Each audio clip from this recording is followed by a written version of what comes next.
Hello friends, എല്ലാവർക്കും നമസ്കാരം. നിങ്ങൾ ഏവരും കാത്തിരിക്കുന്ന നയനയുടെയും ആദർശിന്റെയും ഇന്നത്തെ വിശേഷത്തിലേക്ക് എല്ലാ കൂട്ടുകാർക്കും സ്വാഗതം. എല്ലാവർക്കും നല്ലൊരു ദിവസം ആശംസിച്ചുകൊണ്ട് തന്നെ നമുക്ക് ഇന്നത്തെ വിശേഷത്തിലേക്ക് കിടക്കാം. അതിനു മുമ്പായിട്ട് ആരെങ്കിലും നമ്മുടെ ചാനൽ ആദ്യമായിട്ട് കാണുന്നവരെങ്കിലും ഒന്ന് സബ്സ്ക്രൈബ് ചെയ്ത് വെക്കണം. അതിനോടൊപ്പം മാക്സിമം എല്ലാവരും ഒരു ലൈക്ക് അടിച്ചിട്ട് വീഡിയോ കാണാൻ വേണ്ടി ശ്രദ്ധിക്കണേ. തുടങ്ങുമ്പോൾ തന്നെ കാണിക്കുന്നത് നമ്മുടെ നന്ദുവിനെയും കൂട്ടി അനിയും ആദർശും കൂടി കനകദുർഗയുടെയും നയനയുടെയും ഗോവിന്ദന്റെയും അടുത്തേക്ക് വരികയാണ്. അങ്ങനെ ഇവര് വന്ന ഉടനെ തന്നെ നമ്മുടെ കനകദുർഗ ഓടി ചെന്ന് കേട്ടോ. അപ്പൊ നന്ദുവിനെ കണ്ട ഉടനെ ആ ഒരു ഇമോഷണൽ സീൻ തന്നെയാണ്. അങ്ങനെ നന്ദു ഓടിച്ചെന്ന് കനകദുർഗനെ കെട്ടിപ്പിടിക്കുന്നു. മോളെ, നിനക്ക് എന്താ പറ്റിയത്? എന്താ പറ്റിയത്? എനിക്കൊന്നും മനസ്സിലാവുന്നില്ല. എന്റെ മോൾ എവിടെയായിരുന്നു എന്ന് ചോദിക്കുമ്പോൾ നയന് ചോദിക്കുക, അല്ലാതെ ചേട്ടാ, എന്താ സംഭവിച്ചത്? ഇവളെ എവിടെന്നാ നിങ്ങൾക്ക് കിട്ടിയത്? എന്താ സംഭവിച്ചതെന്ന് ചോദിച്ചു കഴിഞ്ഞിട്ടുണ്ടെങ്കിൽ അതൊരു വലിയ സംഭവം തന്നെയാ. കുറെ ഗുണ്ടകള് നന്ദുവിനെ കൂട്ടിക്കൊണ്ടുപോയി ആക്രമിക്കുകയായിരുന്നു എന്ന് പറഞ്ഞു. ഗുണ്ടകളോ? ഏത് ഗുണ്ടകള്? അപ്പോഴത്തേക്കുമാണ് അനി പറഞ്ഞത്, വേറെ ആരാ, അത് മിക്കവാറും എന്റെ ഭാര്യയുടെ അച്ഛൻ പറഞ്ഞയച്ച ഗുണ്ടകളൊക്കെ തന്നെ ആയിരിക്കും. ഏതായാലും എന്റെ ഭാര്യയ്ക്ക് ഇവളോട് ഭയങ്കര വൈരാഗ്യവും വാശിയൊക്കെ ആണല്ലോ. അന്നൊരു തല്ല് തല്ലിയില്ലോ ഇവള്. അതിനുള്ള വാശിക്കും വൈരാഗ്യത്തിനും വേണ്ടിയേ ഇവളെ പിടിച്ചോണ്ട് പോയതായിരിക്കും. ഏതായാലും പിടിച്ചോണ്ട് പോയ ഉടനെ തന്നെ ഗുണ്ടകള് ഒരടി കൊടുത്തായിരുന്നു. അതിന്റെ ആഘാതത്തിൽ കുറച്ച് വേദനയൊക്കെ ഉണ്ട്. ഇപ്പം പെയിൻ മാറാനുള്ള ഗുളികയൊക്കെ കൊടുത്തിട്ട് ഹോസ്പിറ്റലിൽ പോയിട്ടാ വരുന്നതെന്ന് പറഞ്ഞു. അപ്പൊ കനകദുർഗ വീണ്ടും പേടിച്ചു പോയി. കനകദുർഗ ചോദിച്ചു, അല്ല മോളെ, നിനക്ക് നല്ല വേദനയുണ്ടോ? ദൈവമേ ഈശ്വര, എന്താ എന്റെ കുഞ്ഞുങ്ങൾക്ക് ഇങ്ങനെ സംഭവിക്കുന്നത് എന്നൊക്കെ ഇങ്ങനെ പറഞ്ഞു. അപ്പൊ അനിയോട് നയന പറയാണ്, ഒരിക്കലും അനി പറയുന്നത് വിശ്വസിക്കാൻ എനിക്ക് പറ്റില്ല. കാരണം അത് ഇനിയിപ്പോ അനാമികയുടെ അച്ഛനോ അനാമികയുടെ ആൾക്കാരോ ചെയ്തതാണെന്നൊന്നും വിചാരിക്കാൻ പറ്റില്ല. കാര്യം ഇവക്ക് അവള് മാത്രമല്ല ശത്രു ഉള്ളത്. നന്ദൂട്ടന് ഒത്തിരി പേര് ശത്രുവുണ്ട്. ഒത്തിരി പേരെന്ന് പറഞ്ഞാൽ കുറേ പേര് ശത്രുവുണ്ട്. ഇവള് ചുമ്മാ അവിടെയും ഇവിടെയും ഒക്കെ അടിയുണ്ടാക്കാനൊക്കെ നേരത്തെ പൊക്കോണ്ടിരുന്നല്ലേ. അപ്പൊ പിന്നെ അനാമികയെ തെറ്റുകാരിയായിട്ട് കാണണ്ടെന്ന് പറയുകയാണ്. അപ്പൊ നമ്മുടെ അനി പറഞ്ഞു, എങ്ങനെ തെറ്റുകാരിയായിട്ട് കാണാതിരിക്കും? ദേ, ഏടത്തി ചിലപ്പം എന്നെ സമാധാനിപ്പിക്കാൻ വേണ്ടി, അല്ലെങ്കിൽ ഞാനും അനാമികയും തമ്മിൽ തെറ്റാതിരിക്കാൻ വേണ്ടിയല്ലേ ഇങ്ങനെയൊക്കെ പറയുന്നത്. അപ്പൊ അതില് സത്യം പറഞ്ഞാൽ ഒരു പ്രസക്തി ഇല്ല. നയനടത്തി പറയുന്നത് പോലെയല്ല. എനിക്കറിയാം പല കാര്യങ്ങളും. അവിടെ നടന്ന പല കാര്യങ്ങൾക്കും കാരണക്കാരി അത് അനാമിക തന്നെയാണെന്ന് എനിക്ക് വ്യക്തമായിട്ടുള്ള ഉറപ്പുണ്ടെന്ന് പറഞ്ഞപ്പം ആദർശം പറഞ്ഞു, അത് ശരിയാ. അനി പറയുന്നത് അവിടെ നടന്നിട്ടുള്ള മിക്ക കാര്യങ്ങളിലും അനാമിക തന്നെയാ കാരണക്കാരി. എൻ്റെ അമ്മ അനാമികയ്ക്ക് 100 പവൻ കൊടുത്തു. അതിൽ നിന്ന് ഒരു നെക്ലേസ് കാണാതെ പോയി. അതുപോലെ ഇപ്പൊ എൻ്റെ അമ്മ അവിടെ കിടപ്പിലാണ്. ഇതിനൊക്കെ ഉത്തരവാദി മിക്കവാറും അനാമിക തന്നെ ആയിരിക്കും.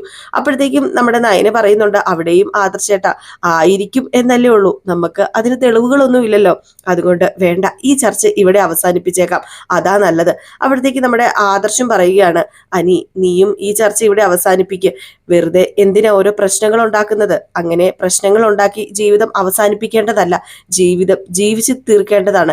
എങ്ങനെയെങ്കിലും അനാമികയുടെ സ്വഭാവം മാറ്റിയെടുത്ത് അവളുമായിട്ട് ഒത്തൊരുമയോടുകൂടി ജീവിക്കാനല്ലേ നോക്കേണ്ടതെന്ന് പറഞ്ഞപ്പം ഈ ജന്മത്തിൽ അതൊന്നും പറ്റുമെന്ന് എനിക്ക് തോന്നുന്നില്ല. അവളുടെ സ്വഭാവം മാറ്റിയെടുക്കാനും അവളെ എൻ്റെ കൂടെ ചേർത്ത് നിർത്താനും ഈ ജന്മത്തിൽ കഴിയില്ല. അവളുടെ സ്വഭാവം അങ്ങനെ മാറില്ലാതെ ചേട്ടാ. അവൾ എനിക്ക് നന്നായിട്ട് അറിയാം. അവള് എന്നെ സ്നേഹിച്ചിട്ടല്ല ആ വീട്ടിലേക്ക് കയറി വന്നത്. അതാ എനിക്ക് തെറ്റുപറ്റിപ്പോയി എന്ന് പറയുന്നത്. ഞാൻ ചെയ്ത ഏറ്റവും വലിയ തെറ്റാ. അവള് അനാമിക എന്ന വിഷവിത്തിന് ഞാനൊരു ഇടം കൊടുത്തു. അവളെ അനന്തപുരി തറവാട്ടിലേക്ക് കയറ്റി എൻ്റെ ഫ്രണ്ടാക്കി, ലാസ്റ്റ് ഇപ്പൊ എൻ്റെ ഭാര്യയാക്കി. അതാ ഞാൻ ചെയ്ത ഏറ്റവും വലിയ തെറ്റ് എന്ന് പറഞ്ഞ് നമ്മുടെ അനി തന്നെ പശ്ചാത്തപിക്കുകയാണ് കേട്ടോ. അപ്പൊ നമ്മുടെ അനാമിക പറഞ്ഞു, ഇനിയിപ്പം അനിയെ ചൂട് പിടിപ്പിക്കണ്ട, അവനൊപ്പം നിൽക്കണ്ട. ദേ, ഞാനൊരു കാര്യം പറയട്ടെ, ഉടനെ തന്നെ എല്ലാവരും ഒരു ഡിവോഴ്സിന് സാക്ഷിയാകും. അതുകൊണ്ട് ഞാനൊരിക്കലും അവനെ സപ്പോർട്ട് ചെയ്യില്ല. പക്ഷെ അവൻ പറയുന്നതിലും സത്യവും കാര്യങ്ങളൊക്കെ ഉണ്ട് നയന. ഒരിക്കലും അവന് ചേരാത്ത ഒരു പെണ്ണായിരുന്നു നയന. അതും ആ ബന്ധമാ നമ്മള് ഊട്ടി ഉറപ്പിച്ചു വെച്ചത്. വളരെ നേരത്തെ സത്യങ്ങൾ മനസ്സിലാക്കിയ നിങ്ങളെ അതെന്നെ അറിയിക്കണമായിരുന്നു. അതാ ഏറ്റവും വലിയ തെറ്റായി പോയത്. എങ്കിലൊരിക്കലും ഇങ്ങനെ എനിക്ക് വേദനിക്കേണ്ടി വരില്ലായിരുന്നു. അനിയും നന്ദുവും ഒന്നും വേദനിക്കില്ലായിരുന്നു. നന്ദുവിനും അനിക്കും ഒന്നിക്കാൻ കഴിഞ്ഞില്ല എങ്കിലും അനാമിക അനിയുടെ ജീവിതത്തിലേക്ക് വരില്ലായിരുന്നു. അതിന് ഞാന് സമ്മതിക്കില്ലായിരുന്നു. മുളയിലെ ഞാൻ നുള്ളിയനെ എന്ന് ആദർശം പറഞ്ഞിട്ട് ആദർശം അങ്ങ് പോവുകയാണ് കേട്ടോ. എല്ലാം കൊണ്ടും അബദ്ധമാണ് എന്ന് സത്യം പറഞ്ഞു കഴിഞ്ഞിട്ടുണ്ടെങ്കിൽ നയനയ്ക്കും കനകദുർഗയ്ക്കും ഗോവിന്ദനൊക്കെ മനസ്സിലാകുന്നതേ ഉള്ളൂ. സ്നേഹിക്കുന്നവരെ തമ്മിൽ അകറ്റണ്ടായിരുന്നു എന്ന് അവർക്കും ഇപ്പോൾ തോന്നുന്നുണ്ട് കേട്ടോ. ഏതായാലും നമ്മുടെ കനകദുർഗ ഗോവിന്ദനോട് പറയുക, അതെ ഗോവിന്ദേട്ടാ, ജോത്സ്യന്റെ പ്രവചനം സത്യമാകുമോ? ദേ, വേണ്ട കനക, നീ അതിന് ശ്രമിക്കണ്ട. അല്ല, അയാൾ എന്ന് ആ ജോത്സ്യൻ എന്ന് തർപ്പിച്ചാ പറഞ്ഞത്. ആ കറങ്ങിത്തിരിഞ്ഞ് അനി മോളുടെ അടുത്തെത്തുന്നു. ആ ഒരു സത്യമാക്കി മാറ്റാൻ വേണ്ടി നമ്മൾ ശ്രമിക്കണ്ട. അല്ല ഗോവിന്ദേട്ടാ, അത് സത്യമല്ലേ? സത്യമാക്കി മാറ്റാൻ ശ്രമിക്കേണ്ട കാര്യമില്ലല്ലോ. വേണ്ട കനകെ, അതിനെക്കുറിച്ച് ഇപ്പൊ നീ സംസാരിക്കണ്ട എന്നിങ്ങനെ പറയാണ്. പിന്നെ കാണിക്കുന്ന സീൻ എന്ന് പറഞ്ഞാൽ അനാമികേനെയാണ് കേട്ടോ. അനാമിക ശ്വാസമൊക്കെ ഇങ്ങനെ അടക്കി പിടിച്ച് ഇങ്ങനെ നിൽക്കുക. എന്നിട്ട് പറയാ, അച്ഛൻ പഴയ അച്ഛനല്ല, അച്ഛന് കഴിവൊന്നുമില്ല, അച്ഛൻ ഇപ്പൊ പറ്റിക്കാൻ എളുപ്പമാ. അപ്പൊ നമ്മുടെ രേവതിയും പറഞ്ഞു, അത് മോള് പറഞ്ഞത് ശരിയാ. അപ്പൊ നമ്മുടെ വേണു പറയുക, എന്റെ പൊന്നു രേവതി, അവന്മാര് പേരെടുത്ത ഗുണ്ടകളാ. പിന്നെ അവന്മാര് ഓരോരുത്തരെ പറ്റിച്ചായിരിക്കും പേരെടുത്തിട്ടുള്ളത്. അവക്കൊരു പോറിൽ പോലും ഏൽപ്പിക്കാതെ പറഞ്ഞു വിട്ടിട്ട് അവളെ കൊന്നുവെന്ന് കള്ളം പറഞ്ഞില്ലേ അവന്മാര്. എന്റെ മോളെ, അവള് തട്ടിക്കൊണ്ട് പോയി കെട്ടിയിട്ടിരിക്കുന്ന ഫോട്ടോ നമുക്ക് അയച്ചു തന്നതല്ലേ. പിന്നെന്താ? അതൊക്കെ നിങ്ങളുടെ കയ്യിൽ നിന്ന് പൈസ കിട്ടാൻ വേണ്ടി ചെയ്തതായിരിക്കും, അല്ലാതെ പിന്നെ എങ്ങനെ ചെയ്ത? അതെ അമ്മേ, അത് ശരി തന്നെയാ. ഇനിയിപ്പോ ഉണ്ടല്ലോ, ഞാനും അച്ഛനും അമ്മയും കൂടെ ചേർന്ന അവളെ തട്ടിക്കൊണ്ട് പോകാൻ ശ്രമിച്ചതെന്നേ പറയത്തുള്ളൂ എല്ലാവരും. അതോടുകൂടി അനിക്ക് മനസ്സിലാകും, കാര്യങ്ങളൊക്കെ മനസ്സിലാകും. പിന്നെ അവളെ സ്നേഹിക്കുന്ന എല്ലാവർക്കും ഇനിയിപ്പം ഞാൻ ശത്രുവാകും. ഈശ്വര, ഇനിയിപ്പം എന്താ ഉണ്ടാകാന്ന് എനിക്കൊരു പിടിയും കിട്ടുന്നില്ലല്ലോ. ഈ അച്ഛൻ ഓരോന്ന് ഉണ്ടാക്കി വെച്ചിട്ട്. മോള് വിഷമിക്കാതിരിക്കുക, ഇനിയും നമുക്ക് അവസരം കിട്ടും. ഇനിയും കിട്ടും. ഇനി ഇതിലും നല്ല അവസരം ഏത് വരാനാ? അവളെ തട്ടിക്കൊണ്ട് വരെ പോയതാ. ഇന്ന് അവളുടെ മരണം ആഘോഷിക്കാന്ന് കരുതി ഇരുന്നതാ. അതെല്ലാം വെറും പാഴായി പോയില്ലേ. മോൾ ഒരു കാര്യം ചെയ്യ്, ഇനി ഒരു കാരണവശാലും അവളുടെ മുന്നിൽ പോയി നിൽക്കരുത്. അതെന്താ? ഞാൻ അവളുടെ മുന്നിൽ പോയി നിന്നാല് അത് പിന്നെ നമ്മളാണ് ഇതിന് പിന്നിൽ നിന്ന് സംശയം വന്നു കഴിഞ്ഞാല് ഇനിയും മോളുടെ ദേഹത്ത് അവള് കൈവെക്കൂലേ? അതിനുള്ള സാധ്യതയുണ്ട്. അത് എന്റെ ദേഹത്ത് മാത്രമല്ല, എന്റെ അച്ഛന്റെയും അമ്മയുടെയും ദേഹത്തും കൈവെക്കും. അങ്ങനെ ഒരു സംശയം ഉണ്ടെങ്കിൽ അത് ഉറപ്പാ. അവൾ ആരാണെന്ന് എനിക്ക് നന്നായിട്ട് അറിയാം. ഒറ്റയ്ക്ക് 4-5 പേരെ തല്ലി ഒതുക്കാനൊന്നും അവക്ക് വലിയ പാടൊന്നുമില്ല. അതിന് ഞാൻ സാക്ഷിയായിട്ടുള്ളതാ. അത് ഞാൻ നേരിട്ട് കണ്ടതാ. അല്ല മോളെ, ഏതായാലും അവരെ ആ കടയിൽ വെച്ച് കണ്ട സ്ഥിതിക്ക് അവരെങ്ങോട്ടാ പോയതെന്ന് നോക്കണമായിരുന്നു. അതെങ്ങോട്ടൊക്കെയാ പോയതെന്ന് നോക്കേണ്ട കാര്യമില്ലല്ലോ. അല്ല, ഇനി അവരെങ്ങോട്ടേക്കാ പോയതെന്ന് വെച്ചാല് വലിയ ഹോട്ടലിലേക്കോ പോയെങ്കിലോ പിന്നെ നിന്റെ ജീവിതം തകരാൻ പോകുന്നത്. പിന്നെ നിന്റെ താലിക്ക് വലിയ ബലമൊന്നും കാണില്ല. പിന്നെ അതിന് ഇപ്പോഴും വലിയ വിലയൊന്നുമില്ല. താലി കെട്ടിയ ശേഷവും താലി കെട്ടാത്തവനെ പോലെയാ അവൻ ജീവിക്കുന്നത്. എന്നെ പോലെ ഒരു ഭാര്യ അവന്റെ ബെഡ്റൂമിൽ ഉണ്ടെന്നുള്ളൊരു ചിന്ത പോലും അവനില്ല. അങ്ങനെ ഒരു ബന്ധം ഇതുവരെ തുടങ്ങിയിട്ട് പോലും ഇല്ല. അതിന് കാരണക്കാരി ആയവളെയാ ഇന്ന് വെറുതെ വിട്ടത്. എന്നിട്ട് ഇല്ലാത്ത പൈസ അച്ഛൻ അയച്ചു കൊടുക്കുകയും ചെയ്തു. എന്റെ പൊന്നച്ഛ, അച്ഛനെ പോലൊരു മണ്ടനെ സത്യം പറഞ്ഞ് ഞാൻ കണ്ടിട്ടില്ല. അവളുടെ ശല്യം തീരൂന്ന് കരുതിയിട്ടാ സ്വർണവും വിറ്റ് ഞാൻ പൈസ തന്നത്. അതും പോയി കിട്ടി. ആ സ്വർണം ഉണ്ടായിരുന്നെങ്കിൽ അതെങ്കിലും ഉണ്ടായിരുന്നേനെ.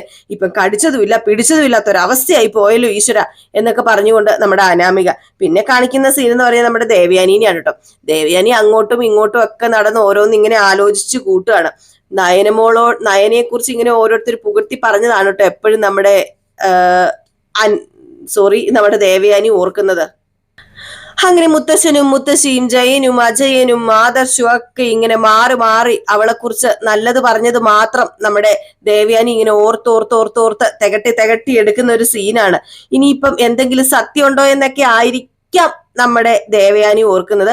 അപ്പൊ അങ്ങോട്ടേക്ക് നമ്മുടെ ആദർശ് കടന്നു വരികയാണ് കേട്ടോ. അപ്പൊ ആദർശ് ഇത് കാണുകയാണ്. നമ്മുടെ ദേവയാനി ഇങ്ങനെ എന്തൊക്കെയോ ചിന്തിച്ചു കൂട്ടിയിരിക്കുന്ന ഇങ്ങനെ കാണുന്നുണ്ട്. അപ്പൊ ആദർശ് അടുത്തേക്ക് വന്നു. ആദർശ് അടുത്തേക്ക് വന്ന ഉടനെ തന്നെ ആദർശ് പറയുക, എല്ലാവർക്കും അന്തസ്സും ആത്മാഭിമാനവും ഒക്കെ ഉണ്ടമ്മേ. അതെന്താ നീ ഇപ്പൊ അങ്ങനെ പറഞ്ഞത് മോനെ? എനിക്ക് മനസ്സിലായില്ല. ഞാൻ പറഞ്ഞത് എന്താണെന്ന് വെച്ചാല് വേറൊന്നുമല്ല, നയനി ഇങ്ങോട്ടേക്ക് മടങ്ങി വരാത്തതിനെ കുറിച്ചാ. അമ്മയൊന്ന് വിളിച്ച് അവളോട് ഒന്ന് വരണമെന്ന് പറഞ്ഞിട്ടുണ്ടെങ്കിൽ അവള് വരില്ലേ? പിന്നെ ഞാൻ അവളെ പോയി കൂട്ടിക്കൊണ്ട് വന്നോളാം. ഒന്ന് വിളിച്ചു പറഞ്ഞാ മതി. അങ്ങനെ ഒരു നീക്കം എന്റെ ഭാഗത്തുനിന്ന് ഉണ്ടാവില്ലെന്ന് ഞാൻ പല പ്രാവശ്യം പറഞ്ഞതല്ലേ നിന്നോട്. വീണ്ടും അതെന്താ ഇങ്ങനെ ആവർത്തിച്ച് പറയുന്നത്? ഒരിക്കലും അങ്ങനെ ഒരു നീക്കം ഉണ്ടാവില്ല മോനെ. അമ്മ ചെയ്യേണ്ട കാര്യങ്ങൾ സമയത്ത് ചെയ്തില്ല എങ്കിലേ നമ്മൾ അതോർത്ത് ദുഃഖിക്കേണ്ടി വരില്ലേ? അമ്മയൊന്ന് ചിന്തിച്ചു നോക്കിയേ, അത് വലിയ പ്രശ്നമായി തീരില്ലേ? പിന്നെ അമ്മ അതോർത്ത് പശ്ചാത്തപിക്കും. അപ്പോഴത്തേക്കും നമ്മുടെ ദേവയാനി പറയാ, അത് തന്നെയാ നിന്നോട് എനിക്ക് പറയാനുള്ളത്. ചെയ്യേണ്ട കാര്യങ്ങൾ സമയത്ത് തന്നെ ചെയ്യണം. ഞാനൊരു ചെക്ക് നിന്റെ കയ്യിൽ തന്നായിരുന്നല്ലോ, അത് ഇതുവരെ മാറിയിട്ടില്ല. അത് ആ പെൺകുട്ടി കൊണ്ടുപോയി മാറിയിട്ടില്ല. ആ പെൺകുട്ടി അത് ബാങ്കിൽ പ്രസന്റ് ചെയ്തിട്ടില്ല. അത് പിന്നെ ഞാൻ പറഞ്ഞല്ലോ അവരിപ്പോ നാട്ടിലില്ല എന്ന്. അപ്പൊ പിന്നെ എങ്ങനെ അവര് പ്രസന്റ് ചെയ്യും? അല്ല എങ്കില് അവരുടെ അക്കൗണ്ട് നമ്പർ മേടിച്ചിട്ട് അതിലേക്ക് പൈസ ഇട്ട് കൊടുത്തൂടെ? അതൊന്നും അവർക്ക് ഇഷ്ടമല്ലമ്മേ. അതെന്താ അവർക്ക് ഇഷ്ടമല്ലാത്തത്? അതിനെന്താ കാര്യം? നീ എന്തൊക്കെയോ എന്റെ അടുത്തുനിന്ന് മറയ്ക്കുന്നുണ്ട് ആദർശെ. നീ എന്താ എന്റെ അടുത്തുനിന്ന് മറയ്ക്കാൻ ശ്രമിക്കുന്നത്? ഇനി എന്തൊക്കെ പറഞ്ഞാലും ശരി, എനിക്ക് ആ പെൺകുട്ടീനെ കാണണം, കണ്ടേ തീരൂ. എന്തിനാണ് ആ പെൺകുട്ടീനെ മാറ്റി നിർത്തുന്നത്? ഞാൻ അറിഞ്ഞാൽ എന്താ പ്രശ്നം? എനിക്ക് എനിക്ക് കാണണം. അപ്പോഴത്തേക്ക് നമ്മുടെ ദേവയാനി മനസ്സിൽ വിചാരിക്കുക, എടാ ഞാൻ നോക്കിക്കോ, ഞാൻ കണ്ടുപിടിക്കും. എന്തൊക്കെയോ സംശയങ്ങളുണ്ട്, അതെല്ലാം ഞാൻ കണ്ടുപിടിക്കും എന്നിങ്ങനെ മനസ്സിൽ വിചാരിക്കുക. അപ്പോഴത്തേക്ക് നമ്മുടെ ആദർശ് ചോദിച്ചു, അല്ല നയനയുടെ കാര്യം പറയുമ്പം എന്തിനാ എപ്പോഴും എപ്പോഴും ഇങ്ങനെ ആ കുട്ടിയുടെ കാര്യം അമ്മ പറയുന്നത്? നിനക്ക് ഓർക്കുന്നുണ്ടോ ഇനിയിപ്പം നയനയാണ് അത് ചെയ്തതെന്ന് എനിക്ക് സംശയമുണ്ടെന്ന്? എനിക്ക് അങ്ങനെ ഒരു സംശയമൊന്നുമില്ല. ഇതൊരു നിസ്സാര കാര്യമല്ലേ? അത് പറയാൻ പറ്റിയില്ലെങ്കിൽ നിങ്ങൾ എന്തിനാ എന്നെ ഇങ്ങനെ ടെൻഷൻ ആക്കുന്നത്? അതുമല്ല, എന്റെ മനസ്സിന്റെ സന്തോഷം നോക്കണമെന്നാ ഡോക്ടർ പറഞ്ഞത്. എന്റെ സന്തോഷം എന്ന് പറയുന്നത് ആ പെൺകുട്ടീനെ കണ്ടുപിടിക്കുക എന്നതാ. ആ പെൺകുട്ടീനെ കാണുക, സംസാരിക്കുക, അതിന്റെ കൂടെ കുറച്ചു നേരം ഇരിക്കുക എന്നൊക്കെയാ. അതെന്താ നീ ഇത്ര നിസ്സാരമായിട്ട് കാണുന്നത്? അത് പിന്നെ നിക്കമ്മേ, ഞാൻ ആ പെൺകുട്ടിയുടെ ഹസ്ബൻഡിനെ ഒന്ന് വിളിക്കാം. അന്നാ മോൻ ഇപ്പൊ തന്നെ വിളിക്കുക. എനിക്ക് എന്നിട്ട് ഫോൺ ഇതാ. ഇപ്പോഴോ? എന്താ മോനെ ഒരു തടസ്സം? നീ വിളിക്ക്. അത് പിന്നെ ഞാൻ വിളിച്ചു നോക്കാം അമ്മേ എന്നൊക്കെ പറഞ്ഞ് ഇങ്ങനെ ഫോൺ എടുക്കുകയാണ് കേട്ടോ. ഫോൺ എടുത്തിട്ട് എന്റെ ഈശ്വര, ഞാൻ എന്നെ തന്നെ എങ്ങനെയാ വിളിക്കുന്നത് എന്നിങ്ങനെ നമ്മുടെ ആദർശ് ആലോചിക്കുകയാണ്. എന്നിട്ട് വെറുതെ ഇങ്ങനെ ഫോൺ എടുത്ത് ഇങ്ങനെ ചെവി വെച്ച് കോളൊക്കെ വിടുന്ന പോലെ ഇങ്ങനെ ചെവി വെച്ചപ്പോഴത്തേക്കും ആദർശ് പറഞ്ഞു, അത് പിന്നെ അയാളെ വിളിച്ചിട്ട് കിട്ടുന്നില്ല, ഔട്ട് ഓഫ് നെറ്റ്വർക്ക് ഏരിയ. ഇനിയുള്ള കാലം മുഴുവൻ ആ പെണ്ണും ചെറുക്കനും ഔട്ട് ഓഫ് കവറേജ് ഏരിയ ആയിരിക്കുമോ? അമ്മേ വിളിച്ചിട്ട് കിട്ടാഞ്ഞിട്ടല്ലേ, അമ്മ അതൊന്ന് മനസ്സിലാക്ക എന്ന് പറഞ്ഞ് അവിടെ നിന്ന് തടി തപ്പി നമ്മുടെ ആദർശ് പോയി. അവിടെ കൂടുതൽ നേരം നിന്ന് ഉരുണ്ട് കളിക്കാൻ പറ്റില്ലെന്ന് നമ്മുടെ ആദർശിന് മനസ്സിലായി കേട്ടോ. ഏതായാലും ദേവയാനി മനസ്സിൽ ഉറപ്പിച്ചു, ആ പെണ്ണിനെ കണ്ടു പിടിക്കണം. എല്ലാവരും എന്തിനെന്നിൽ നിന്നും മറയ്ക്കുന്നു, എനിക്കത് അറിയണം എന്ന് തന്നെ തറപ്പിച്ച് മനസ്സിൽ ഇങ്ങനെ പറയാണ്. ഏതായാലും ആദർശ ഒരു സ്ഥലത്ത് ചെന്നിരുന്നിട്ട് നമ്മുടെ അനിയോട് പറയാ, ഇതിപ്പം വല്ലാത്ത പ്രതിസന്ധിയിലാന്നാ തോന്നുന്നത്. ആ പെൺകുട്ടീനെ കാണിച്ചു കൊടുത്തില്ലെങ്കിൽ ഇനിയിപ്പൊ അമ്മ എങ്ങനെ പ്രതികരിക്കുന്ന പറയാൻ പറ്റില്ല എന്ന് പറഞ്ഞു. അപ്പൊ നമ്മുടെ നവ്യയും കൂടെ ഉണ്ട് കേട്ടോ. അങ്ങനെ ആദർശ് ചോദിക്കും, ഇനിയിപ്പോ നമ്മൾ എന്ത് ചെയ്യും അനി? അപ്പൊ നവ്യ പറഞ്ഞു, അവളാണെങ്കിൽ ആദർശേട്ടന്റെ അമ്മ വിളിക്കാതെ വരില്ല എന്ന് പറഞ്ഞ് വാശി പിടിച്ച് നിൽക്കുകയാണല്ലോ. അത് ചെറിയ വാശിയൊന്നും അല്ല നവ്യ, വലിയ വാശി തന്നെയാ. ഇതിന്റെ ഇടയ്ക്ക് ഞാനാ കിടന്ന് കഷ്ടപ്പെടുന്നത്. അവളാണെങ്കിൽ അമ്മ വിളിക്കാതെ ഒരിക്കലും വരത്തുമില്ല. അപ്പൊ നമ്മുടെ അനി പറഞ്ഞു, അവസാനം സത്യം പറയേണ്ടി വരുമോ ഏട്ടാ? ചിലപ്പം പറയേണ്ടി വരും. അപ്പൊ നമ്മുടെ നവ്യ പറഞ്ഞു, അല്ല അങ്ങനെ സത്യം പറഞ്ഞ അമ്മായിക്ക് നയനോടുള്ള സ്നേഹം കൂടേണ്ടതല്ലേ? ഒന്നും പറയാൻ പറ്റില്ല നവ്യ, നയനയുടെ ഒരു സഹായം വേണ്ടെന്ന് പ്രഖ്യാപിച്ച് നടക്കുകയല്ലേ അമ്മ. ഇനിയിപ്പൊ കള്ളം പറഞ്ഞതിന്റെ പേരിൽ എല്ലാവരെയും കുറ്റപ്പെടുത്താനാ അമ്മയുടെ തീരുമാനം, അതായിരിക്കും. അപ്പോഴത്തേക്കും അനിയും പറഞ്ഞു, എല്ലാവരും അമ്മയെ കോമാളിയാക്കി എന്ന് പറഞ്ഞാൽ ചിലപ്പോ ഒരിക്കലും വല്യമ്മ അത് സഹിക്കില്ല. അപ്പൊ ഇനി എങ്ങനെ ഈ പ്രശ്നം പരിഹരിക്കുന്നത് എന്നിങ്ങനെ നവ്യ ചോദിച്ചപ്പം എനിക്കൊന്നും അറിയില്ല. ഇപ്പൊ തന്നെ അമ്മയ്ക്ക് നല്ല സംശയ, ആ സംശയം നയനയിലേക്ക് പോയിട്ടില്ല എന്ന് പറഞ്ഞപ്പോഴത്തേക്കും തന്നെ പെട്ടെന്ന് നമ്മുടെ ദേവയാനി കടന്നു വരികയാണ് കേട്ടോ. അപ്പൊ ദേവയാനി കടന്നു വന്നതും അനി പറഞ്ഞു, ദേ വല്യമ്മ എന്ന് പറഞ്ഞു. അപ്പം മിണ്ടാതിരിക്കുകയാണ് കേട്ടോ ഇവരെല്ലാവരും. അപ്പൊ നമ്മുടെ ദേവയാനി ചോദിച്ചു, അല്ല എന്താ ഇവിടെ ഒരു ഗൂഢാലോചന? അത് പിന്നെ നയനെ വിളിച്ചോണ്ട് വരുന്ന കാര്യത്തെക്കുറിച്ച് സംസാരിക്കായിരുന്നു എന്നിങ്ങനെ നവ്യ പറഞ്ഞു. അപ്പൊ ദേവയാനി പറഞ്ഞു, പിന്നെ അവളെ എന്നെ വിളിച്ചോണ്ട് വരേണ്ടത്, അവൾക്ക് കൈയും കാലും ഇല്ല, അവൾക്ക് ഇങ്ങോട്ട് വരത്തില്ലേ? അവളെന്നെ അവിടെ ചെന്ന് വിളിച്ചോണ്ട് വരണോ? അത് പിന്നെ അമ്മായിക്ക് ഇഷ്ടം അല്ലെങ്കിൽ അവള് വരില്ലെന്നാ അവള് പറയുന്നത്. എന്നാ പിന്നെ അവൾ അവിടെ തന്നെ നിൽക്കട്ടെ, അവള് വരണ്ട. എനിക്ക് അവള് വരുന്നതിൽ വലിയ താല്പര്യമൊന്നുമില്ല. ഇവനിപ്പൊ നല്ലൊരു വീടെടുത്ത് കൊടുത്തിട്ടുണ്ടല്ലോ, അപ്പൊ പിന്നെ അവിടെ തന്നെ സുഖമായിട്ട് താമസിക്കട്ടെ, അത് തന്നെയാ നല്ലത്. എന്തിനാ മറ്റുള്ളവർക്ക് ബാധ്യതയായിട്ട് ഇങ്ങോട്ട് വരുന്നത്? അപ്പൊ അനി പറഞ്ഞു, ഏട്ടന് നല്ല ആഗ്രഹമുണ്ട് അമ്മായി വല്യമ്മേ ഇങ്ങോട്ടേക്ക് ഏടത്തിനെ കൂട്ടിക്കൊണ്ട് വരണമെന്ന്. എങ്കിൽ പോയി കൂട്ടിക്കൊണ്ട് വാ, അവളെ പോയി കൂട്ടിക്കൊണ്ട് വാ. പിന്നെ ഞാൻ താങ്ങ് കൊടുത്തിട്ട് അവളെ ഇങ്ങോട്ടേക്ക് കൂട്ടിക്കൊണ്ട് വരുന്ന നിങ്ങൾ ആരും വിചാരിക്കണ്ട. അയ്യോ അമ്മേ, ഇതെന്താ അമ്മ ഇങ്ങനെ പറയുന്നത്? ഇവിടെ ഒരു മത്സരത്തിന്റെ ആവശ്യമുണ്ടോ? ഇല്ല, മത്സരത്തിന്റെ ആവശ്യമില്ല.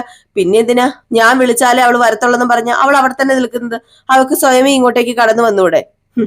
അമ്മ ഭാര്യയുടെ മുന്നിൽ തല കുനിക്കണമെന്ന് മോനെ നിനക്ക് ആഗ്രഹമുണ്ടോ? അത് നിനക്ക് കാണുമായിരിക്കും, അതായിരിക്കും നീ ഇങ്ങനെ പറയുന്നത്. പക്ഷെ മിക്ക അമ്മമാർക്കും അങ്ങനെ ഒരു ആഗ്രഹം കാണില്ല, അത് നീ മനസ്സിലാക്ക. അപ്പോഴത്തേക്ക് നമ്മുടെ അനി പറഞ്ഞു, ഏടത്തിനെ കാര്യങ്ങൾ പറഞ്ഞ് ബോധ്യപ്പെടുത്തിയിട്ട് തിരിച്ചു വിളിച്ചോണ്ട് വരുന്നത് തന്നെയാ നല്ലത്. കുറച്ചു ദിവസം കൂടി അവൾ അവിടെ സമാധാനത്തോടെ നിക്കട്ടെ അനി, അത് കഴിഞ്ഞ് നോക്കിയാ പോരെ? അത് കഴിഞ്ഞ് മതിയെങ്കിൽ അത് കഴിഞ്ഞ് മതി എന്നിങ്ങനെ അനി ഇങ്ങനെ പറഞ്ഞു കേട്ടോ. അപ്പോഴത്തേക്കും ബാ അമ്മയെന്ന് പറഞ്ഞ ആദർശ് നമ്മുടെ ദേവയാനിനെ കൂട്ടിക്കൊണ്ട് പോവുക. ഇത് കഴിഞ്ഞ് പിന്നെ നമ്മുടെ അനിയോട് നവ്യ ചോദിക്കുക, അതൊക്കെ അവിടെ നിൽക്കട്ടെ, നീ എന്താ അനാമികനെ കൂട്ടിക്കൊണ്ട് വരാത്തത്? അവളെ എന്തിനാ ഞാൻ ഇങ്ങോട്ട് കൂട്ടിക്കൊണ്ട് വരേണ്ടത്? അതിന്റെ കാര്യമുണ്ടോ? അതിന്റെ കാര്യമില്ലല്ലോ. ആ, എന്റെ അമ്മ ഏതു നേരം അവളെ വിളിക്കുന്നുണ്ട്, പക്ഷെ അവള് വരുന്നില്ല. ഞാൻ പോയി അവളെ വിളിക്കണമെന്ന് അത് നടക്കുന്ന കേസല്ല. എനിക്ക് അതിന് വലിയ താല്പര്യമൊന്നുമില്ല. ഏട്ടൻ വിളിച്ചുകൊണ്ട് വരാൻ ആഗ്രഹിക്കുന്നത് ഏട്ടനെ സ്നേഹിക്കുന്ന ഭാര്യയാ. ഞാൻ എന്നെ സ്നേഹിക്കാത്ത ഭാര്യയെ എന്തിനു വിളിച്ചുകൊണ്ട് വരണം? അതിന്റെ കാര്യമുണ്ടോ? ഇവിടെ എന്റെ അമ്മയാണെങ്കിൽ അവളുടെ കാലും കൈയും പിടിക്കുന്നു വരാന്, എന്നിട്ട് അവള് വരുന്നില്ല. എന്തൊക്കെ കണ്ടാലാ എന്നും പറഞ്ഞുകൊണ്ട് നമ്മുടെ അനിയും അങ്ങ് പോയി കേട്ടോ. പിന്നെ കാണിക്കുന്ന സീൻ എന്ന് പറഞ്ഞിട്ടുണ്ടെങ്കിൽ നമ്മുടെ മുത്തശ്ശനെയാണ്. അങ്ങനെ മുത്തശ്ശൻ ഡോക്ടറിനെ കാണുകയാണ്. അങ്ങനെ ഡോക്ടർ പറയുക, അതെ, സാറിന്റെ കാര്യത്തില് അത്ഭുതം സംഭവിച്ചിരിക്കുക കേട്ടോ. രോഗത്തിന് സാറിനെ കീഴ്പ്പെടുത്താൻ കഴിഞ്ഞിട്ടില്ല. സാറിന്റെ ആത്മവിശ്വാസവും പിന്നെ ബോഡി മെഡിസിനോട് പോസിറ്റീവായിട്ട് പ്രതികരിച്ചതൊക്കെ രോഗശാന്തിക്ക് കാരണമായിട്ടുണ്ട്. ഇപ്പൊ പൂർണ്ണമായിട്ടും രോഗം മാറി. സത്യമാണോ ഡോക്ടർ പറയുന്നത്? പൂർണ്ണമായിട്ടും രോഗം മാറിയോ? പൂർണ്ണമായിട്ടും രോഗം മാറി. സാർ ഇപ്പം 100% ഓക്കെയാ. പെർഫെക്റ്റ് ആയൊരു മനുഷ്യനാ ഇപ്പൊ എന്റെ മുമ്പിൽ നിൽക്കുന്നത്. ബോഡിയൊക്കെ നല്ല പെർഫെക്റ്റാ.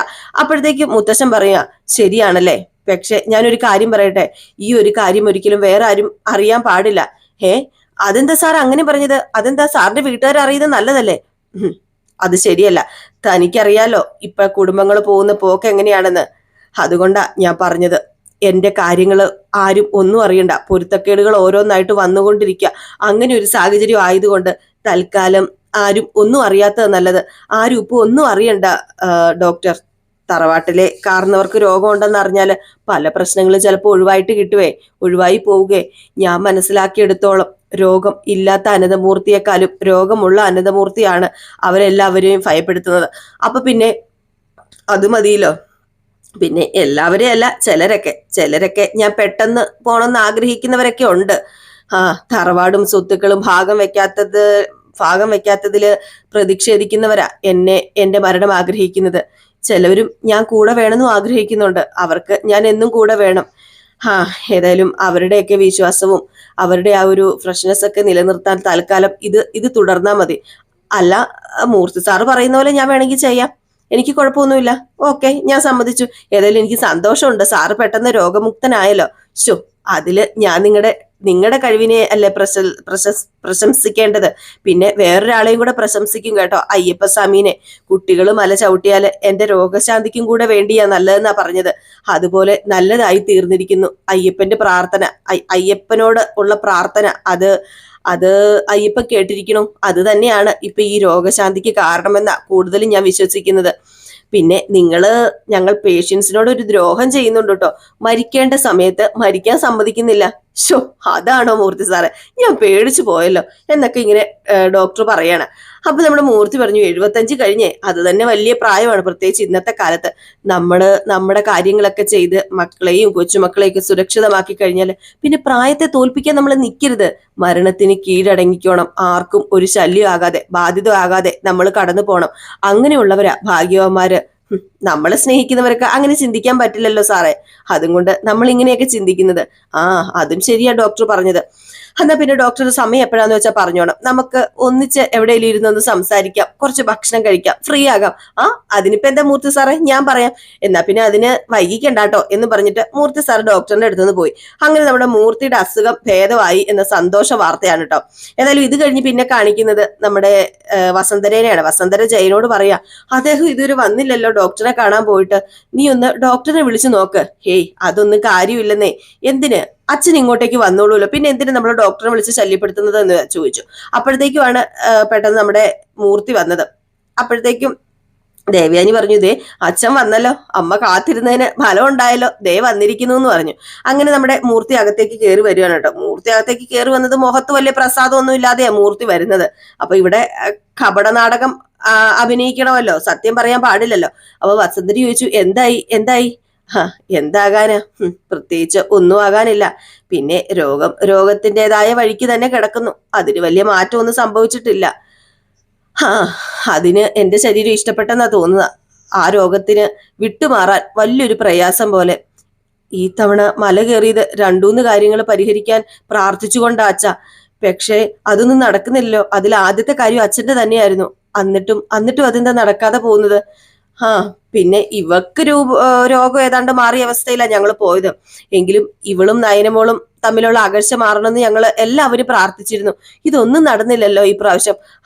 അതാണ് മനസ്സിനൊരു ഭയങ്കര സങ്കടം പോലെ തോന്നുന്നതെന്ന് പറയുക. അപ്പൊ നമ്മുടെ ജലജ ഇത് കേട്ടോണ്ട് നിൽക്കുകയാണ് കേട്ടോ. അപ്പം ജലജ ഇങ്ങനെ മനസ്സിൽ വിചാരിക്കാം, മരുമക്കളുടെ കയ്യിലിരിപ്പ് നന്നാകണം, എങ്കിലേ പ്രാർത്ഥന ഫലിക്കത്തുള്ളൂ എന്ന്. അത് കഴിഞ്ഞ് നമ്മുടെ വസന്തര പറഞ്ഞു, ഇവിടെ പൂജാമുറിയിലെ കാര്യങ്ങൾ നോക്കാൻ പോലും ആരും വലിയ താല്പര്യം കാണിച്ചിട്ടില്ല നയനമോള് പോയതിൽ പിന്നെ. ഞാൻ ഇടയ്ക്ക് കയറി തൂത്ത് തുടച്ച് വൃത്തിയാക്കിയാലായി, അല്ലാതെ ആർക്കും ഒരു ശ്രദ്ധയുമില്ല. കുടുംബ ദേവത പ്രസാദിക്കാതെ എങ്ങനെയാ മറ്റുള്ള ദേവതന്മാര് കണ്ണു തുറക്കുന്നത്? അതിനകത്ത് കാര്യമുണ്ട് വസന്തരെ. വീട്ടിലുള്ളവരുടെ മനസ്സും ശുദ്ധമൊന്നും അല്ല, അതുകൊണ്ട് പല വിഷയങ്ങൾക്കും കാരണമാവുന്നുണ്ട്. അതുകൊണ്ട് ആദ്യം വീട്ടിനകത്തുള്ളവർ ഒത്തൊരുമയോട് കൂടി പോവുക. അത് കഴിഞ്ഞ് അസുഖങ്ങളൊക്കെ താനെ മാറിക്കോളും. അല്ലാതെ അസുഖങ്ങളൊന്നും പെട്ടെന്ന് മാറുമെന്ന് എനിക്ക് തോന്നുന്നില്ല. നയനമോൾ ഇല്ലാത്തത് കാരണം മരുന്നൊക്കെ കഴിക്കുന്നുണ്ടെങ്കിലും അത് ദേഹത്ത് പിടിക്കുന്നുണ്ടോ എന്ന് എനിക്കൊരു സംശയം. നയനമോൾ ഉണ്ടായിരുന്നെങ്കിൽ വലിയ കുഴപ്പമില്ലായിരുന്നു. ഇത് കേട്ട് കഴിഞ്ഞപ്പോഴത്തേക്കും നമ്മുടെ ജലജ ഇനിയിപ്പം അവളെ തിരിച്ചു കൊണ്ടുവരാൻ വേണ്ടി ഏടത്തിയുടെ മനസ്സുരുക്കുക കളവനെന്നിങ്ങനെ മനസ്സിൽ പറയുക. അപ്പോഴത്തേക്ക് നമ്മുടെ മുത്തശ്ശൻ വീണ്ടും പറഞ്ഞു, എന്തോ നയനമോൾ ഇല്ലാത്തതിന്റെ ആ ഒരു അഭാവം എന്റെ മനസ്സിനെ വല്ലാതെ ബുദ്ധിമുട്ടിക്കുന്നുണ്ട്. എനിക്ക് സത്യം പറഞ്ഞ സമാധാനമായിട്ടൊന്ന് കിടന്നുറങ്ങാൻ പോലും പറ്റുന്നില്ല. കാര്യങ്ങൾ അത്രയ്ക്ക് സുഖകരമൊന്നുമല്ല. അതാ മരുന്ന് കഴിച്ചിട്ടും അസുഖം മാറാത്തത്. അപ്പൊ നമ്മുടെ ജയൻ പറഞ്ഞു, അപ്പം ടെസ്റ്റ് ചെയ്തിട്ടും ഒരു മാറ്റവും ഇല്ലേ അച്ഛാ? കാര്യമായിട്ട് മെച്ചങ്ങളൊന്നും സംഭവിച്ചിട്ടില്ല. ചിലപ്പം ഈ രോഗം മേളിലേക്ക് എടുക്കാനായിരിക്കും. വാവസന്തര എന്ന് പറഞ്ഞു. എന്നിട്ട് ഇവരങ്ങ് കയറി പോവുക. അപ്പൊ നമ്മുടെ ദേവയാനി അവിടെ നിപ്പുണ്ടേ. ദേവയാനിയുടെ മനസ്സൊന്ന് പിടിച്ചു കുലുക്കാൻ വേണ്ടി ഇത്രയും കാര്യങ്ങൾ സംസാരിച്ചത്. അപ്പൊ ജയൻ പറഞ്ഞു, അച്ഛൻ പറഞ്ഞത് കേട്ടിട്ടില്ലേ ദേവയാനി? നയനമോൾ ഇല്ലാത്തത് ഭയങ്കരമായിട്ട് അച്ഛന് വിഷമമാകുന്നുണ്ട്. അപ്പൊ ജലജ പറഞ്ഞു, പിന്നെ ഇതൊക്കെ നയനയെ കൊണ്ടുവരാനുള്ള അടവാന്നാ എനിക്ക് തോന്നുന്നത്. നിർത്തി ജലജ, അങ്ങനെ അച്ഛൻ നുണയൊന്നും പറയില്ല. നയനമോള് തിരികെ വരാൻ വേണ്ടിയാ അമ്മ കൊണ്ട് സ്വർണ്ണമൊക്കെ കൊടുത്തത്. പിന്നെ ഇവക്ക് ഇഷ്ടമില്ലാത്തത് കൊണ്ട് അത് മുഖത്ത് നോക്കി പറയില്ല നയനമോള്, അത് വേണ്ട എന്നൊന്നും. പക്ഷെ നമ്മൾ കാര്യങ്ങൾ അറിഞ്ഞു ചെയ്യണ്ടേ? നമ്മൾ കാര്യങ്ങൾ അറിഞ്ഞു ചെയ്ത് നയനമോള് ഇങ്ങോട്ടേക്ക് കൂട്ടിക്കൊണ്ട് വരികയല്ലേ ചെയ്യേണ്ടതെന്ന് പറഞ്ഞിട്ട് ജയൻ അങ്ങ് പോയി കേട്ടോ. ദേവയാനി എന്താണെന്ന് അറിയില്ല, എന്ത് ചെയ്യണമെന്ന് അറിയില്ലാത്ത രീതിയിൽ ഇങ്ങനെ നിൽക്കുക. അപ്പൊ ഈ ഒരു സീൻ കാണിച്ചിട്ടാണ് ഇന്നത്തെ വിശേഷം അവസാനിക്കുന്നത്. അപ്പൊ എല്ലാവരും കാത്തിരിക്കുക. അടുത്ത വിശേഷമായിട്ട് കാണുന്നവരെല്ലാവർക്കും ടാറ്റാ, ബൈ ബൈ.